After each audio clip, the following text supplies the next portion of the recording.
O presidente Bolsonaro admite fazer mudanças nos ministérios no início do ano. Ele não está satisfeito, né, com alguns ministros. Está na cara isso, né? E ele diz que há dificuldade de encontrar novos nomes. E essa é a principal explicação que quem está próximo do presidente dá para informações desencontradas sobre a reforma ministerial. Bom, o Ministério da Educação é o primeiro aí a ficar em foco, né? O ministro Abraham Weintraub é muito polêmico, né? Então ele já pensou até na possibilidade. Não, né, Zé Paulo? Polêmico é o jornal Gente, né? O ministro é ruim mesmo, né? Ele é ruim de trabalho. Mas ele levanta polêmicas. Mas não é. Fossem polêmicas, a gente poderia até discutir, não é? Olha, o ministro levantou teses, o ministro tem políticas públicas assim ou assado. O problema é que do Ministério da Educação, nós estamos terminando um ano e não sai nada. Primeiro foi o Ricardo Vélez, muita gente imaginava que ele poderia ser o que há de pior para aquele ministério, e não. O presidente Bolsonaro, com uma escolha absolutamente infeliz, conseguiu piorar em muitos graus o Ministério da Educação. Ninguém sabe dizer o que faz o ministro da Educação, qual é a proposta dele para o país daqui em diante. É só essa história de ideologia de gênero, de escola cívico-militar, que é uma enganação.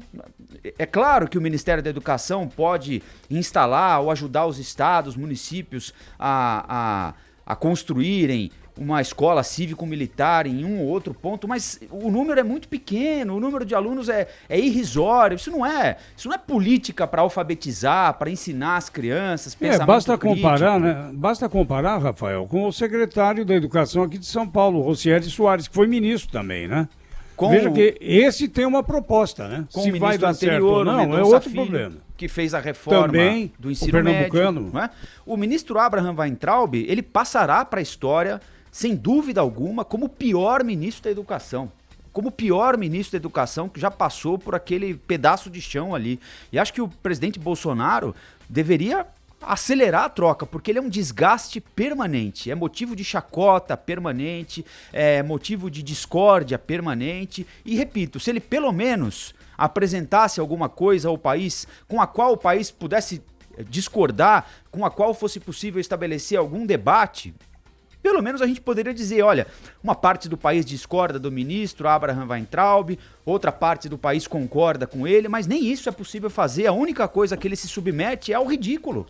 É isso. Eu assisti uma boa parte da participação dele na comissão lá da Câmara essa semana, ficaram um tempão falando sobre maconha, plantação de maconha em universidade. Mas ele não conseguia, e ele foi questionado por alguns deputados sérios, que queriam saber onde acontecia esse problema. Não, tudo bem, nós somos contra também, não queremos. É plantação de maconha e laboratório de metanfetamina.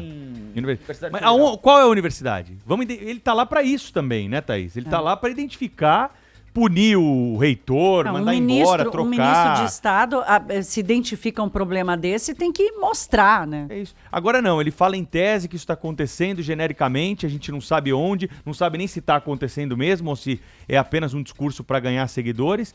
E os dados do PISA, divulgados recentemente, debatidos por nós aqui pela sociedade, mostram que nós estamos muito atrás.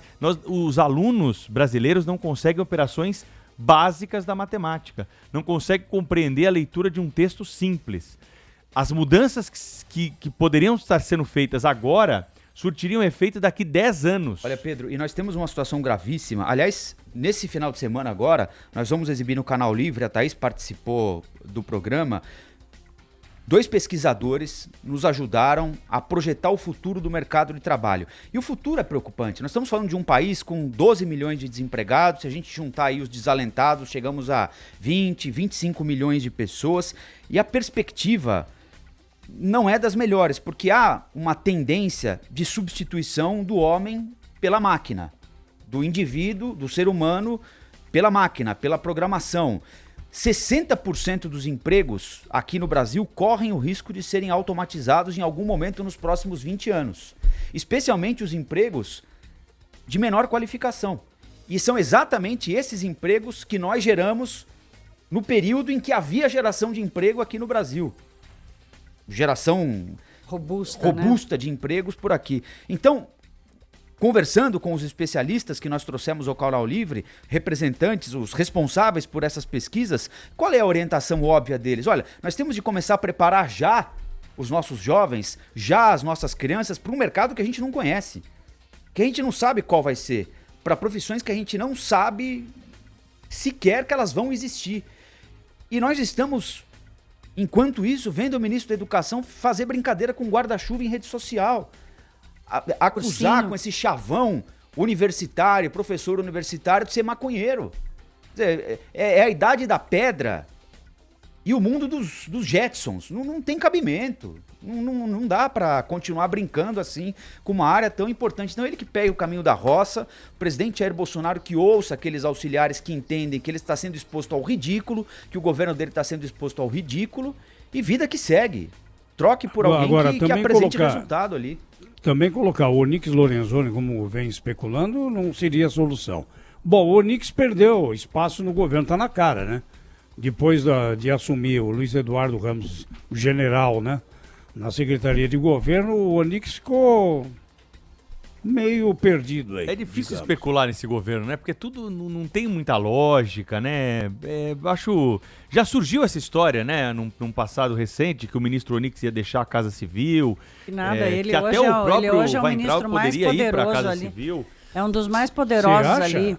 O Onyx Lorenzoni é a grande surpresa do governo Bolsonaro esse Você ano, acha ele porque poderoso? ele passou, Thaís? olha, Zé Paulo, ele passou meses ali, os 4, 5 primeiros meses do governo, ele era considerado um pré-demissionário, né? Os cientistas políticos, quem atua lá em Brasília, os corredores de Brasília diziam isso. De repente, ele começou a ganhar um certo poder, aquela coisa dele, o que era uma espécie de prêmio de consolo por ele perder a articulação política, foi ele assumir duas coisas relevantes. Primeiro, a agenda dos ministérios, o acompanhamento da agenda dos ministérios. E segundo, o programa de parcerias de investimento. Essas duas tarefas que foram dadas a ele pelo presidente Bolsonaro acabaram dando a ele as brechas para ele ir ocupando cada vez mais espaço. Então, ele hoje, sim, ele é um ministro que tem esse poder de coordenar a agenda dos ministérios.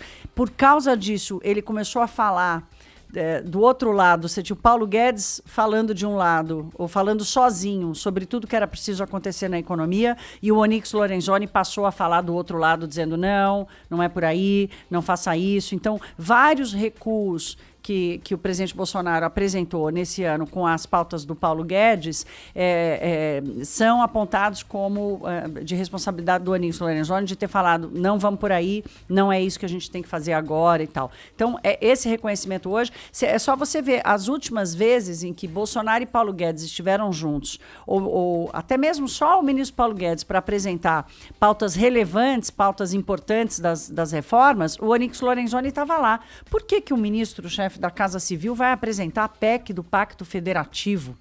Então, ele passou sim a ser um ministro poderoso, e eu posso estar errada, mas de tudo que eu converso em Brasília, que eu vejo as coisas acontecerem, eu duvido que ele largue esse osso tão cedo.